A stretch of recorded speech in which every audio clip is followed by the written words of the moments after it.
In spite of the limitations of the Treaty of Versailles, signed at the end of the First World War, in 1921 Germany began to expand and reinforce its entire military, including the navy. By 1936, the Kriegsmarine Command decided to equip the fleet with the latest destroyers.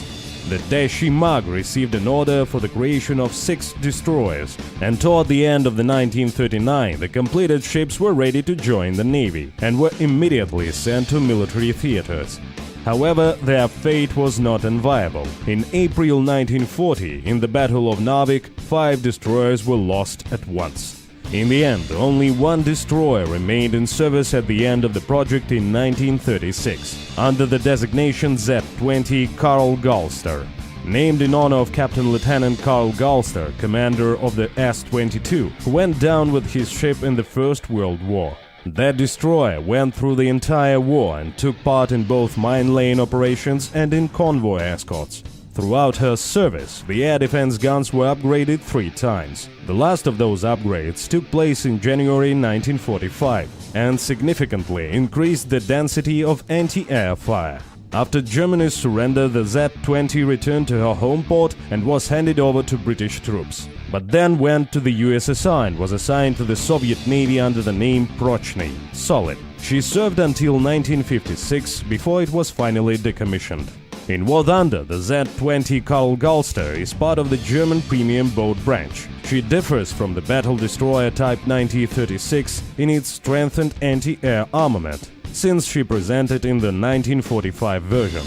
The main weaponry consists of 5 identical 128mm guns, 2 of which are located in the nose and 3 in the rear of the ship. At the same time, only 2 weapons shoot fore and aft, while from the sides, a volley from all 5 guns is possible. Available armor: armor-piercing sharp-nosed, high-explosive fragmentation with a tail fuse, and high-explosive fragmentation shells. Ammunition complement of 600 shots. Anti-air armament: 2 twin and 2 single 37mm cannons, 1 quadruple, 4 twin and 1 single 20mm cannons. In total, 19 anti-air artillery guns.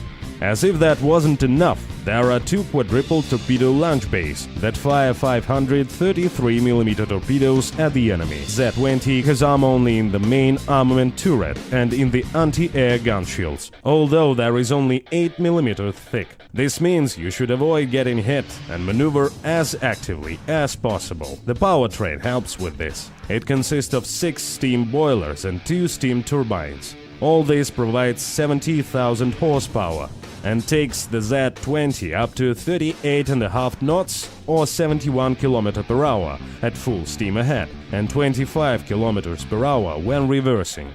The destroyer quickly picks up speed and reacts well to rudder rerouting, which makes it easier to dodge shots and torpedo attacks.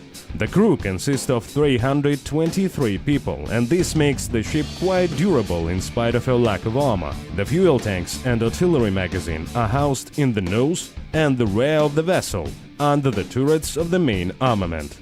These areas in particular should be protected from hits. In battle, the Karl Galster is more of a support vessel. The 5 guns of the main armament provide deadly and thick fire. However, the destroyer itself is very vulnerable to return fire, ideally deployed in tandem with a cruiser following and supporting her with the main armament. The 19 anti-air guns will provide good sky cover against enemy aviation. If there are no cruisers in your group, then this vessel is best deployed at long and medium ranges on open water, constantly maneuvering and trying to avoid hits. The destroyer will not last long against aim fire from several enemies, and the threat is not only from large calibers that can quickly destroy the magazine, but also ships with a large number of anti-air guns, since the crew and modules will take great damage from them due to the lack of armor. In fact, small calibers will only be dangerous at close range. But in any case, even small targets should not be ignored, and in any case, they can generally be destroyed or chased off easily, especially if your anti-air artillery is set up to fire on naval targets.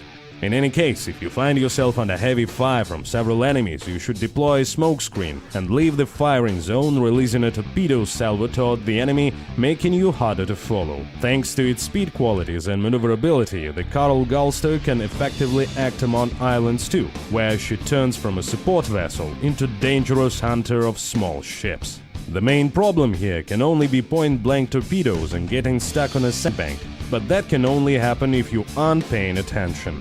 In all other cases, the enemy is doomed. The density of these ships' anti-air fire is very high. In addition, those weapons do a great job even without your participation. Just don't forget to set the AA guns to surface target mode, especially since the main armament is required for suppressing larger artillery boats. On the whole, the Z-20 Carl Gulster is a dangerous and durable military unit. Just don't rush ahead at full steam and find yourself in the crossfire, where your survivability will reduce to nothing. In other regards, the ship is suitable both for newcomers for their first introduction to large fleets and for veteran commanders. You can find more complete information about the Carl Gulster and the ordinary destroyer type 1936 on the War Thunder Encyclopedia.